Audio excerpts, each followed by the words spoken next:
que es el requisito final de los trabajos de integración curricular. Es el último requisito que ya cumplieron y van a presentar los resultados de dichos trabajos. No es una defensa de tesis, no es un examen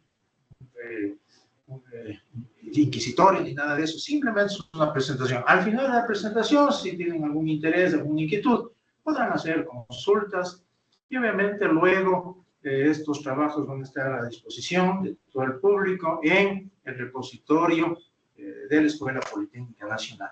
Les solicito encarecidamente apagar sus teléfonos celulares para que todo transcurra de buena manera. Adelante, por favor, Andrés. En el Ecuador, la institución encargada de los procesos electorales, escrutinio y publicación de resultados es el Consejo Nacional Electoral. Y a lo largo de los años se ha visto involucrado en diversos, algunos agentes que han demostrado estas imperfecciones y estos problemas. Buenos días con todos los presentes, familiares, miembros del jurado.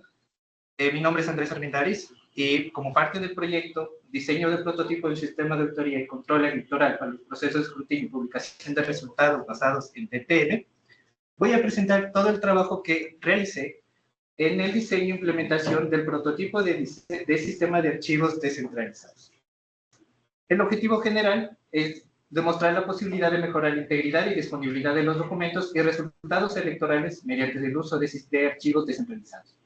Con objetivos específicos, realizar un diagnóstico del sistema electoral vigente para conocer el estado de situación actual, permitiendo identificar las debilidades del sistema. Diseñar la arquitectura del sistema de archivos descentralizado basado en el protocolo de red Interplanetary File System. Y desarrollar un prototipo de almacenamiento descentralizado para el almacenamiento de actas escrutadas. Permítanme ponerles un poco en contexto. Lo que están visualizando es un diagrama de cómo funciona actualmente el Consejo Nacional Electoral. Al finalizar el proceso democrático, las actas son digitalizadas a través de lo que se llama los CDA, o los Centros de Digitalización de Acta. Estas actas digitalizadas se transforman en un archivo multitip que se envía al centro de datos que se encuentra en el Consejo Nacional Electoral. Estos archivos son enviados y digitalizados los datos mediante verificadores y a la par por un reconocedor de caracteres. Cuando se llega a un consenso de al menos 2 de estos 3 agentes, se genera un archivo con TXT de los resultados. Este archivo es enviado al sistema de publicación de resultados del CNE y hacia Sello, una empresa intermediaria que se encarga de proporcionar el sistema de blockchain. Sello lo que hace, envía estos archivos que va recibiendo, los almacena en la nube de IPFS impulsado por AWS y lo registra cada uno de estos archivos dentro de la red de Polygon. A la par, las actas de estos archivos multitip son convertidos en PDF, firmados y igualmente enviados a Sello y enviados al sistema de publicación de resultados. El problema surge dentro de mi componente es que algunos de estos archivos, por ejemplo, lo que están visualizando es un archivo TXT de los resultados. Este archivo corresponde a la primera vuelta de las elecciones presidenciales anticipadas. Si hacemos una comparación entre las primeras 3 líneas y las 3 últimas, podemos ver que la última se encuentra cortada en 369. Probablemente no pueden interpretar qué significan todos estos valores. Cada uno de estos números representa una de las siguientes. Puede representar una provincia, representar parroquia, zona, sexo, etcétera, etcétera. Candidato y partido. Vemos que 369 está cortado. Lamentablemente no existe este valor. Este se representa el valor del acta que fue truncado.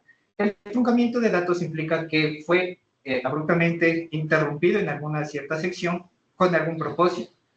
En este caso, el archivo cuenta solo 786 bytes, que es equivalente a 3 bloques de 256 megabytes. ¿Y esto por qué es importante? Porque en este punto solo podemos decir que esa línea que se encuentra ha sido borrada, no se encuentra toda la información y probablemente todas las líneas que se fueron de ahí hacia abajo se han perdido. Esto nos demuestra que no existe una confianza en los resultados, porque no se sabe el motivo o la razón por la cual se hizo este corte. Entonces, es aquí donde entra la preocupación de si realmente se realizó este proceso, por qué se realizó este truncamiento de datos. Entonces, entra en la parte del diseño. Lo primero que tenemos que tener en cuenta es que necesitamos un sistema de almacenamiento. Este sistema de almacenamiento es IPFS. ¿Qué es IPFS? Es un sistema de almacenamiento de archivos descentralizado. ¿Esto qué implica? Que los datos no se encuentran en una zona física, sino que se encuentran en diferentes lados. ¿Cómo funciona? IPFS es un conjunto de nodos que se encuentra distribuido a lo largo de la red. Cuando un archivo se trata de subir a la red IPFS, este archivo es fragmentado, replicado y a los diferentes nodos. Toda esta información que se hace de este archivo, todos estos fragmentos, se registran en tablas, de manera de que el sistema pueda reconocerlos y pueda encontrar su ubicación. ¿Cuáles son las ventajas de utilizar IPFS? Nos garantiza integridad. IPFS utiliza para identificar cada uno de los archivos no un identificador, utiliza el contenido, de forma que si se altera algún carácter, un número, una letra en alguno de estos archivos, es fácilmente identificable. Nos garantiza disponibilidad, todos los archivos que se encuentran en IPFS los podemos encontrar sin ningún problema, tiene mayor resiliencia en caso de que alguno de estos nodos no funcione, ya que al duplicar estos fragmentos podemos recuperarlos. Y, bueno, y claro, es más, hablando en cuestiones de costo, es mucho más barato. Esto que vemos aquí se le llama el CID, el identificador de contenidos. El CID es la parte fundamental de IPFS, lo que permite poder identificar cada uno de los archivos que se suben. Cada una de estas partes corresponde al cuál es el algoritmo que se está utilizando para la serialización de datos, cuál es el algoritmo que se va a utilizar para unir y fragmentar estos datos, la forma en la que se está codificando, etc. Lo bueno de IPFS es que no se rige a un solo estándar, se puede moldear a las necesidades que se requieren. Entonces, teniendo en cuenta de que ahora necesitamos IPFS, necesitamos definir cuáles son al menos las 3 operaciones básicas que se necesitan en este sistema, empezando con el almacenamiento. Para almacenar un archivo, se sube el archivo IPFS, se fragmenta y al recibir dentro del sistema de IPFS, cada de estos fragmentos se va a dividir a cada uno de los nodos o servidores y se va a registrar dentro de la tabla de HT. Para recuperar un archivo se utiliza este identificador, que va a ser único, porque depende únicamente de la información que se tiene.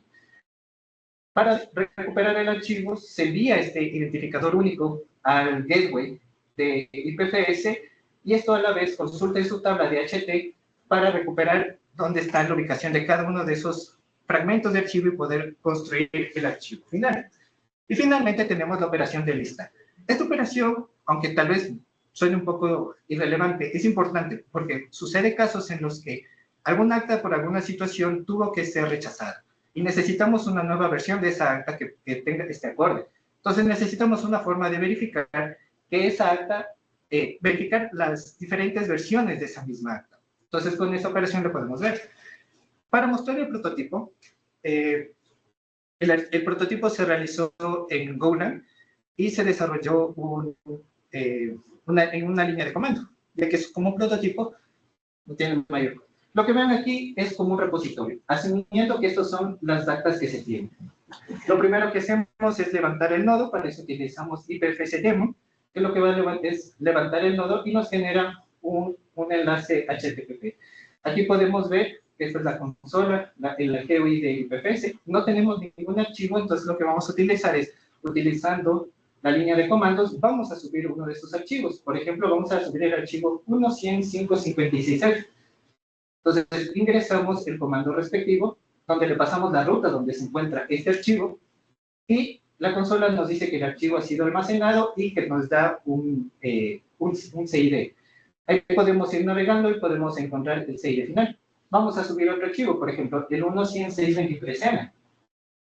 Repetimos el mismo proceso, subimos el archivo, poniendo cuál es la dirección, la ruta de este archivo, y en la consola vamos a poder ver que ahora tenemos el 623M. Podemos igualmente hacer lo mismo para la operación de descarga. Por ejemplo, podemos descargar manualmente a través del botón de download, o podemos copiar el CID y utilizar ese CID en la misma caja de comandos, en la misma línea de comandos, y descargar el mismo archivo. Y la otra forma es en caso del versionamiento. En este caso tenemos que en un acta tenemos dos versiones y vamos a utilizar la línea de comando para que nos devuelva las dos versiones. Si nos fijamos, el CID es el mismo, porque prácticamente se subió el mismo archivo. Entonces no existe una diferencia. Pero en el caso de que si tuviéramos una segunda versión, vamos a tener 6 de diferentes. Y finalmente, se concluye que la capacidad de IPFS para generar CIDs inmutables asegura que los documentos no puedan ser manipulables una vez almacenados, lo que incrementa la confianza en la transparencia del proceso electoral. El diagnóstico del sistema electoral vigente reveló debilidades significativas, incluyendo la falta de transparencia en la publicación de resultados y la ineficiencia en la distribución de resultados.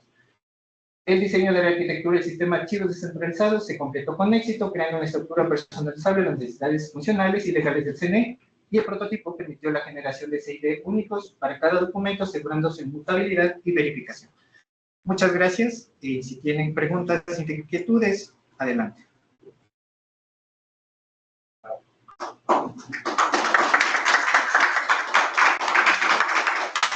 Gracias y felicitaciones. Vamos entonces a seguir.